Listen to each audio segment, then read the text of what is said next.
Hello guys, আজ হচ্ছে তোমাদের দাদা ভাইয়ের জন্মদিন।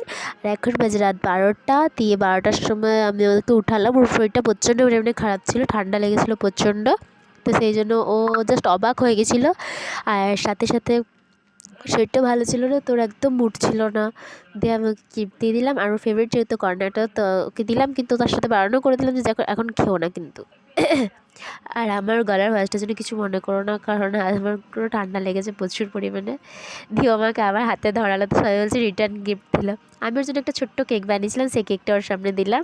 আর আমি বললে চলবে না, কারণ আমি আর দাদা দুজন মিলে বানিয়েছিলাম। দিয়ে কেকটা রাত্রেবেলা কাটিং করলো। দিয়ে বলছে হ্যাপি বার্থডেটা বলো। দেখো কেমন, নিজের বার্থডেতে নিজেই বলছে যে হ্যাপি বার্থডেটা বলো, তারপর কেক কাটবো।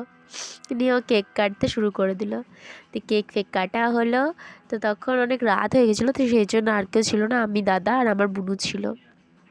তো কেকটা কাটছে, আর সাথে আমি ওকে উইশও করছি। তাও কেকটা কাটতে অনেক টাইম লাগছিলো ওর। তো কারণ একটু কেকটা শক্ত হয়ে গেছিলো, ফার্স্ট টাইম আমি ট্রাই করলাম। তা আমি কেকের রেসিপিটা তোমাদেরকে পরে দিয়ে দেবো, তোমরা বলবে কেমন হয়েছে। তারপর দাদাকে খাইয়ে দিল কেকটা, আর তার সাথে আমাকেও খাইয়ে দিল।